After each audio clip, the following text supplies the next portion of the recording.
সুপ্রিয় শিক্ষার্থীবৃন্দ, আসসালামু আলাইকুম। সবাইকে আমার চ্যানেলের পক্ষ থেকে স্বাগত জানাচ্ছি। আজকের ভিডিওতে নবম শ্রেণীর ষষ্ঠ সপ্তাহের গণিত অ্যাসাইনমেন্টের দ্বিতীয় পর্ব নিয়ে আলোচনা করব। এই পর্বটিতে 2 নং সৃজনশীল প্রশ্ন এবং 3 নং সংক্ষিপ্ত প্রশ্নের সমাধান তোমাদেরকে দেখাবো। এর আগের একটি পর্বে আমি অন্যান্য যে প্রশ্নগুলো ছিল সেই প্রশ্নগুলোর সমাধান তোমাদেরকে দেখিয়েছি। যারা সেই ভিডিওটি পাওনি তারা এই ভিডিওর ডিসক্রিপশন বক্স থেকে লিঙ্কটি সংগ্রহ করে ভিডিওটি দেখে নিতে পারো। তার আগে একটি অনুরোধ, তুমি যদি আমার চ্যানেলের নতুন দর্শক হয়ে থাকো তাহলে চ্যানেলটি সাবস্ক্রাইব করো, এবং ইতিমধ্যে চ্যানেলটি সাবস্ক্রাইব করে থাকলে অসংখ্য ধন্যবাদ। 2 নং সৃজনশীল প্রশ্নের ক নম্বরে বলা হয়েছিল এ এর মান 128 হলে পি এর মান কত। তো তোমরা এখানে এর পরিবর্তে মান বসাবে যে 4 টু দি পাওয়ার 2p + 1 সমান 128।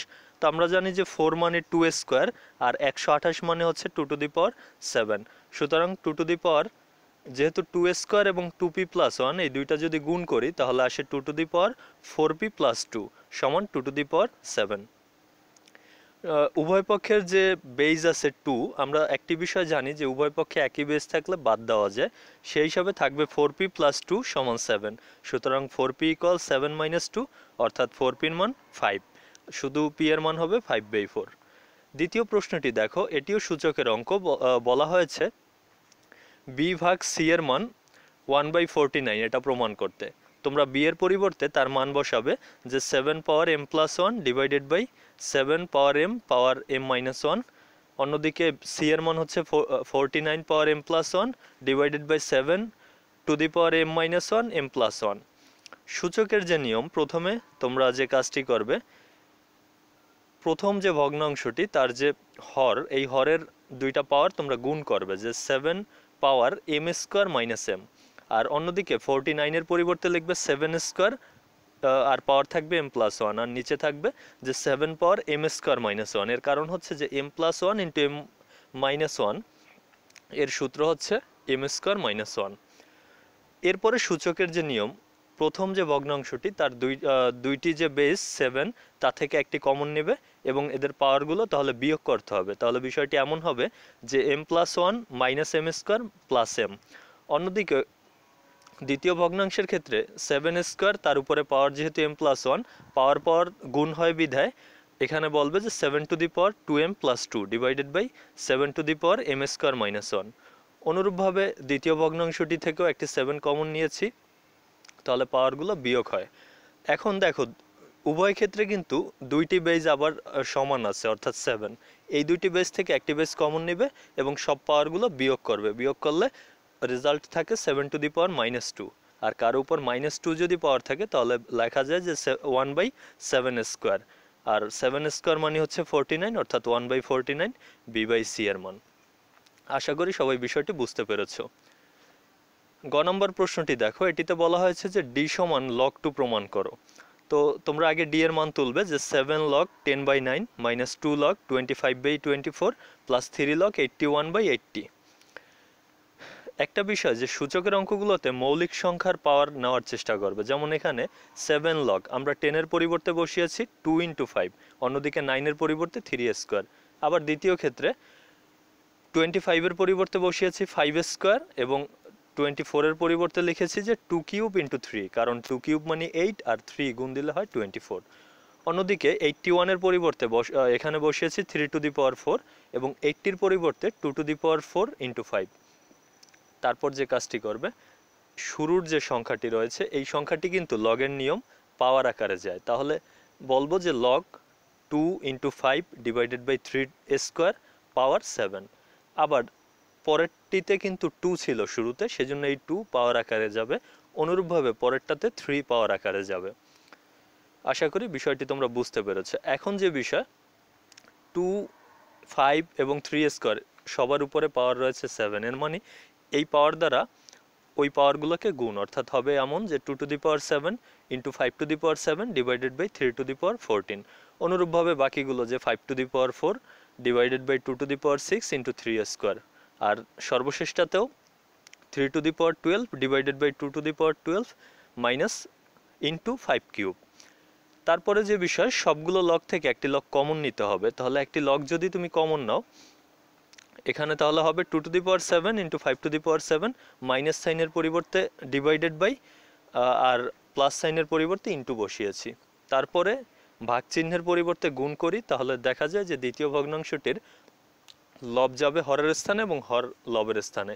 এবার তোমরা হিসাব করবে যে 2 এর পাওয়ার মোট কত আছে, 7 এবং 6 যোগ করলে আসে 2 টু দি পাওয়ার 13, আবার 3 এর মোট পাওয়ার আসে 3 টু দি পাওয়ার 14 এবং 5 এর পাওয়ার আসে 7। অনুরূপভাবে নিচে থাকে 2 to the power 12, 3 to the power 14 এবং 5 টু দি পাওয়ার 7। এখান থেকে 3 টু দি পাওয়ার 14 এবং 5 টু দি পাওয়ার 7 কিন্তু উপরে নিচে কাটা যায়, তাহলে থাকে 2 to the power 13 divided by 2 to the power 12। তো সূচকের নিয়ম হচ্ছে এই দুইটি যে 2 রয়েছে তা থেকে একটি কমন নেবে এবং পাওয়ারগুলো বিয়োগ হবে, অর্থাৎ 13 মাইনাস 12, তাহলে থাকবে 1। তো 1 পাওয়ার যদি করি শুধু লগ 2ই থাকে, অর্থাৎ ডি এর মান লগ 2। এরপরে সংক্ষিপ্ত প্রশ্নটি দেখো, 3 নং সংক্ষিপ্ত প্রশ্নে প্রথম প্রশ্নটি হচ্ছে cos square theta minus sine square থিটার মান দেওয়া আছে হাফ, তাহলে cos to the power 4 theta minus sine to the power 4 থিটার মান নির্ণয় করতে বলা হয়েছে। এই অঙ্কটি খুবই সহজ, তোমরা এখানে cos টু দি পাওয়ার 4 এর পরিবর্তে লিখবে cos স্কয়ার থিটা এর হোল স্কয়ার এবং sin টু দি পাওয়ার 4 এর পরিবর্তে sin স্কয়ার থিটা এর হোল স্কয়ার। এটি যেহেতু বীজগণিতের a স্কয়ার মাইনাস b স্কয়ারের সূত্রে যায়, সেই হিসাবে বলবে যে cos square theta plus sin square theta into cos square theta minus sin square theta. তো cos square theta plus sin square থিটার মান হচ্ছে 1, আর অন্যদিকে cos square theta minus sin square থিটার মান হচ্ছে হাফ, যেটি প্রশ্নে দেওয়া ছিল, সুতরাং এর মান হবে হাফ। 2 নং প্রশ্নটি দেখো, এই প্রশ্নটিতে দেওয়া আছে sine theta into root over cosec square theta minus 1।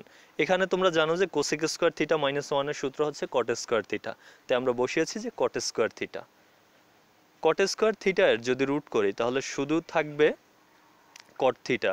আর একটি বিষয় যে কট থিটা এর মান হচ্ছে cos theta by sine theta, তাহলে সাইন থিটা কাটা যায়, থাকবে উত্তর কস থিটা। পরের প্রশ্নটিতে দেওয়া ছিল cosec into 90 minus theta is equal root 2, তাহলে ট্যান থিটা এর মান কত? তোমরা এই অঙ্কটি এভাবে করবে, অর্থাৎ আগে থিটা এর মান বের করবে, তারপর ট্যান থিটা এর মান। তো cosec 90 minus theta is equal, যেহেতু রুট 2 ছিল, আমরা জানি রুট 2 হচ্ছে কোসেক 45 ডিগ্রির মান, তাই বসিয়েছি কোসেক 45। উভয় পক্ষ থেকে কোসেক যদি বাদ দেওয়া হয় তাহলে থাকে 90 degree minus theta is equal 45 degree, সুতরাং শুধু থিটা এর মান থাকবে 45 ডিগ্রি। তাহলে ট্যান থিটার মান হবে এমন যে ট্যান 45 ডিগ্রি অর্থাৎ 1। তারপরের অঙ্কটি দেখো 4 নাম্বার, অর্থাৎ সংক্ষিপ্ত প্রশ্ন 3 এর প্রশ্ন নাম্বার 4। এটিতে দেওয়া রয়েছে 12 সেকে সমান 13। তো এখান থেকে আমাদের বলা হয়েছে যে sine square theta plus cos square থিটার, অবশ্যই এখান থেকে বলা হয়েছে কট এ মাইনাস সাইনের মান নির্ণয় করতে। তাহলে তোমরা যে কাজটি করবে, প্রথমে লিখবে যে সেকে সমান 13/12, তো সেকে এর পরিবর্তে সূত্র নেওয়া যায় যে 1 কজে সমান 13/12, তাহলে শুধু কজের মান হবে 12/13, অর্থাৎ ব্যস্তকরণ করা হয়েছে এখানে। অনুরূপভাবে তোমরা সাইনের মান বের করবে, তাহলে এখানে সূত্র আমরা নিতে পারি যে সাইন স্কোয়ার থিটা সমান 1 মাইনাস কজ স্কোয়ার থিটা।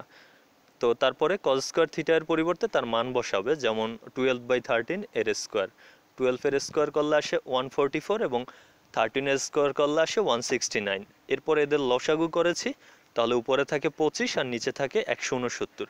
যেহেতু আমাদের সাইন থিটার মান দরকার, তাই আমরা স্কোয়ারটি অন্য পক্ষে নিয়ে রুট করেছি। তো রুট 25 এর মান হচ্ছে 5 এবং 169 এর রুট করলে আসে 13, সুতরাং সাইনের মান পাওয়া গেল। এখন আমরা বের করব কটে মাইনাস সাইনের মান। তো কটের যেহেতু মান এখনও নির্ণয় করা হয়নি, তাই সূত্র বসিয়েছি যে কট মানে হচ্ছে কজে বাই সাইনে আর মাইনাস সাইনে। কজের পরিবর্তে কজের মান অর্থাৎ 12/13 এবং সাইনের পরিবর্তে 5/13 বসেই, অন্যদিকে এখানে মাইনাস 5/13। তো এই ভাগাকারটিকে যদি আমরা গুণাকারে সাজাই তাহলে এমনটা হবে যে 12/13 ইন্টু 13/5, 13 কাটা যায়, তাহলে থাকে 12/5 এবং মাইনাস 5/13। তো এদের যদি লসাগু করা হয়, লসাগু আসে 65, তাহলে উপরে থাকবে 156 মাইনাস 25। তো 156 থেকে 25 বাদ দিলে থাকে 131। এটিই হচ্ছে মূলত 4 নং প্রশ্নটির উত্তর। সর্বশেষ যে প্রশ্নটি 5 নং, এটিতে দেওয়া রয়েছে যে কস থিটার মান x square minus 1 divided by x square plus 1, কিন্তু বলা হয়েছে যে sine square theta plus cos square থিটার মান নির্ণয় করো। যেহেতু কজ স্কোয়ারের মান দরকার এবং সাইন স্কোয়ারের, তাই তোমরা শুরুতে উভয় পক্ষকে বর্গ করবে। এভাবে লিখবে যে cos স্কয়ার থিটা সমান X square minus one divided by X square plus ওয়ানের হোল স্কয়ার। তারপর উপরে A minus B whole square এবং এ প্লাস বি হোল স্কয়ারের সূত্র বসিয়েছি। তাহলে বসালে আসে যে cos স্কয়ার থিটা সমান X to the power four minus two X square plus one, আর নিচে থাকে X to the power four plus two X square plus one. একই পদ্ধতিতে তোমরা সূত্র ব্যবহার করে সাইন স্কয়ার থিটার মান বের করবে। তোমরা জানো যে সাইন স্কয়ার থিটার সূত্রটি হচ্ছে one minus cause square theta. যেহেতু কজ স্কয়ার থিটার মান আমাদের উপরেই বের করা ছিল, সেই মানটি বসিয়েছি এবং লসাগু করি, তবে আসে যে four x square divided by x to the power four plus two x square plus one, এটি হচ্ছে সাইন স্কোয়ার থিটার মান। সুতরাং sine square theta plus cos square থিটার মান এখন আমরা বের করব। সাইন স্কোয়ার থিটার পরিবর্তে তার মান বসিয়েছি, কজ স্কোয়ার থিটারও মান বসিয়েছি। এখান থেকে লসাগু নেওয়া যায় যে x to the power four plus two x square plus one, তাহলে উপরে থাকে four x square plus x to the power four minus two x square plus one. তাহলে এটাকে আমরা সাজিয়ে লিখতে পারি যে x to the power four, অন্যদিকে ফোর এক্স স্কোয়ার থেকে টু এক্স স্কোয়ার বাদ দিলে থাকে two x square plus one. তো এই দুই রাশির ভাগফল হচ্ছে শুধু ওয়ান। এই ছিল এই প্রশ্নগুলোর সমাধান। তোমরা প্রথম পর্বটি আমার এই ভিডিওর ডিসক্রিপশন বক্সে যে লিঙ্ক দেওয়া রয়েছে সেখান থেকে দেখে নিতে পারো। আরেকটি বিষয়, আমার চ্যানেলের সকল ভিডিওগুলো যদি তুমি পেতে চাও তাহলে চ্যানেলটি সাবস্ক্রাইব করো এবং এই ভিডিওটি যদি ভালো লাগে তাহলে লাইক কমেন্ট এবং শেয়ার করো। আজকের ভিডিও এখানে শেষ করছি, ধন্যবাদ।